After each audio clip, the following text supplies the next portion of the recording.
Hello everybody, welcome back to my channel. I'm Tom Davis, America's Canine Educator. I am here at the Upstate Canine Academy. It is absolutely freezing here in upstate New York, but today we have a lovely video for you guys with a 7-month-old puppy. This dog is beautiful, fun, energetic, playful, all of the things that we expect and we find so lovely and adoring about puppies, but the owners are having problems trying to reel that in, trying to figure out what do we do with the dog or with a puppy that is pulling on the leash, jumping, barking, talking back, not coming when called. They came in, they need a reset. And today we're gonna do that. I'm gonna teach these guys what equipment they should be using, what to say, what not to say, how to hold the leash, how to talk to their dog, and all of the above. I hope you guys enjoyed this video. I know I certainly did. Know she's a wonderful dog. I can't wait to see what she does in the future. If you guys haven't yet, do me a freaking solid favor, y'all. Like this video. I love seeing those likes coming in. Of course, subscribe to my channel if you guys haven't yet. We put videos out like this every single week. I appreciate you watching. Let's get into working with Noshi.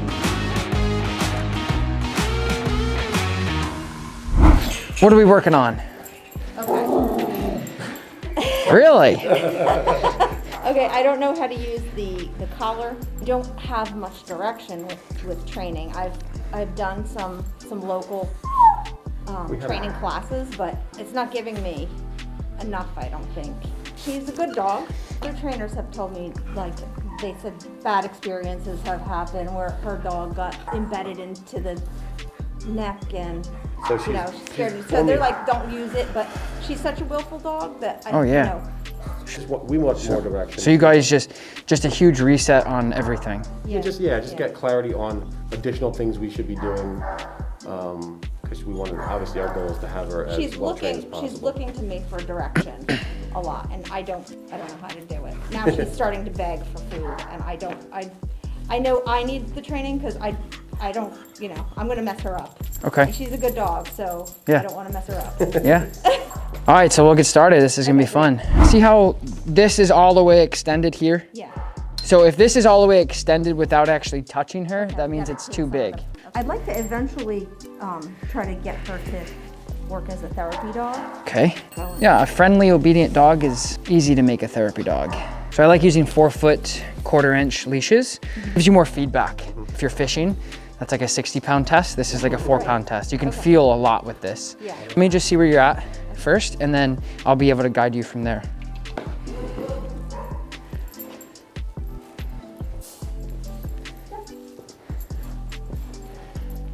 Okay, ready for your makeover? Yes, please. So, a couple things is the prong collar and the leash. It doesn't really matter what equipment you use. You guys came in the prong, that's what we're gonna use. So, it could be slip collar, prong collar, flat collar, harness, doesn't matter. Your communication with the dog is predicated off of the pressure that you put on the actual leash. Okay. So you are handling with 2 hands up like this, walking. So what you wanna do is, especially with a 7-month-old puppy, is you just take the leash and you fold it in half and you just hold the leash just like this. So some people will do this. I like to do just like this because you can kind of flick the collar if you need to with your wrist. That's all it really takes. You can tell she's looking, she's like, what are we doing? Yeah. But you're both staring at each other, so who's driving, right? So what you wanna do is hold the leash, nice and relaxed, don't bundle it up, and then you just move forward, okay? So she's going to naturally follow suit to what you're doing. Shoulder straight, looking forward, loose leash, nice and relaxed, and she's just gonna follow me around to the end of the day. And then you can start marking heel, good heel. You always wanna make sure that when you're handling the dog, you're mirroring what you wanna see out of the dog. So again, with you, it was 2 hands, looking down, walking forward. You're gonna run into the oncoming traffic. You don't wanna do that. You wanna just nice and relaxed, heel, good, heel. Okay, just like this. And if you need to give her a little bit of leash pressure, all you do is you kind of flick your wrist right here. So you just kind of roll your wrist a little bit. You don't have to. Nope, not with her. This is really, really nice. So you just do some inside turns to start that relationship, start developing in this craft here. Sit, good sit. Break, good job, baby. Very good, well done. So right now you're kind of like this. And you need to straighten that out, okay? Just straighten it out. Nice and relaxed, shoulders straight, don't look. What everyone does when I tell them to do this is they grab the leash and they start literally running around the room. Slow down, you don't have to run around the room. So when you start, you can just say her name. Noshi, heel, sit, Good, sit.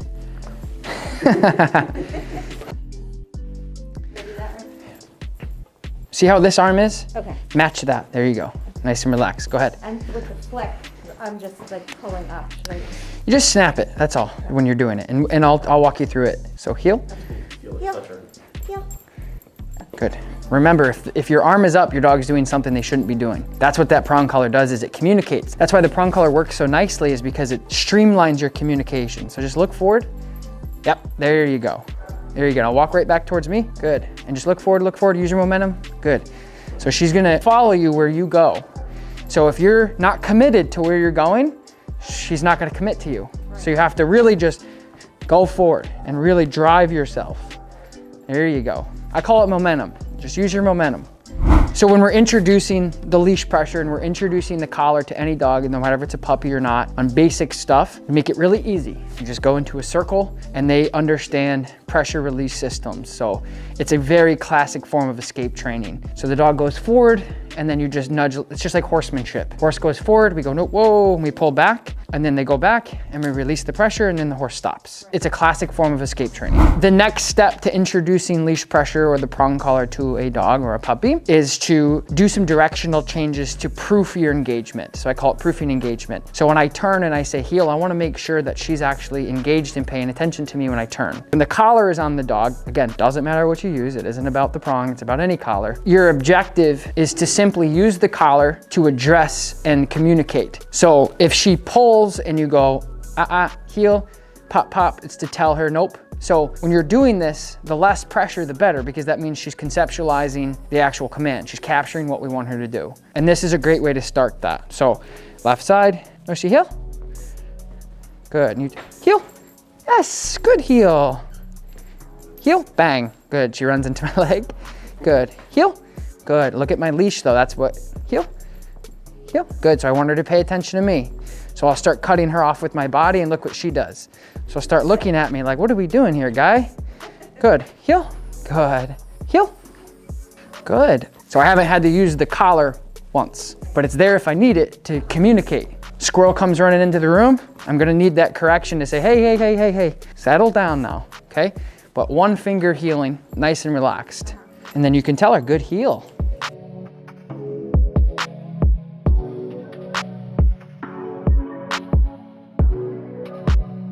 So when so you can stop and ask her to sit. So remember how you just said, like, sometimes without the collar, she doesn't do as well? That usually is because we're not marking things properly. When you're walking with her, like, your job is to, like, there's so many different opportunities to teach her new behaviors, and she knows when she's training. When you go forward and you ask her to do something, so heel, and she does it, good heel. Not good girl, not good job, not you're doing good, mark it, good heel, good heel. Because then if she goes, nope, heel, bang, bang, right?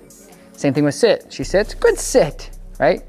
So you want to identify each individual command so she captures them separately. So that's all you have to work on, because that's why sometimes dogs will become collar aware, is because they're like, this is on, that means we're training. It's not necessarily, I'm only listening to this because I need to listen. It means this is what we do when we train. Your voice needs to do that. The collar is just an enforcement. The collar is just that, hey, if you don't, here's this. And there's two different politically, unfortunately, there's two different sides to dog training. There's people who believe in correcting and punishing dogs for behavior we don't like. And there's people who despise it and will never do it and think that everything else should just be avoidance. Those are the two sides. And so that's what I'm dealing with. And that's where I'm just getting confused by all the... That's right. Thank you. And that's my job, is to find the middle. Okay. So how we're training, 97% positive, good heel, love, all of it. But as soon as we go, hey, but I'm a puppy and I'm gonna pull or I'm gonna jump, positive punishment, then the punishment comes in. Yeah, that's what I'm trying to do. I'm just, like you said, I'm having a hard time marking the good. Yeah, so just remember, if you say, let's do this, and she does that, good that. Whatever that behavior is. Just like that. So when you're asking her to heel, good heel. Now just spin around here and then put her into a sit, and Zach's gonna grab his dog. So now if she gets up, you're just gonna put her back into a sit. So again, this is a great example of another dog coming through as a distraction. Sit. Good sit. Release your pressure. Sit. Good. Good sit. Back into a sit. Sit. Good. And then break. Okay, break. Good. So perfect example. Okay, so that was honestly the breakdown of the balanced dog training approach, exactly what you just saw. Okay. You asked her to sit and she goes, yeah, but there's a dog. And so she gets up, instead of just telling her to sit again, we gave her a little correction for sitting. So we say, actually, if you don't listen or you completely just deliberately go against me to say, I'm not sitting, there's punishment for that. The longevity and the sustainability of your training will be far better because of the disciplinary correction that we implied to say, if you don't comply, there's punishment-based systems. Long-term, she's gonna go, oh, I don't wanna get in trouble, I'm gonna sit. Versus, if I get up, I'm just gonna get ignored by my owner and I don't really care about that. There has to be some sort of guidelines and structure to say, I said sit, therefore you have to sit, because that'll bubble up in your entire relationship. You tell her to sit, she gets up, we ignore, okay, no food, negative punishment, I'm gonna step away from you, blah, blah, blah. She's all excited, the dog walks by and she goes, hey, what did you say again? And you go, oh, sit, okay, yeah, sure, okay, bang. They have their cake and they eat it too. They train you, you don't train them. And sustainably, I've trained thousands of dogs. I wanna do what works. I have found that that system works the best. Okay. But that was a great example of that. You said sit, she's like, there's a dog. And you go, ah, pop, oh, okay, boom, sit.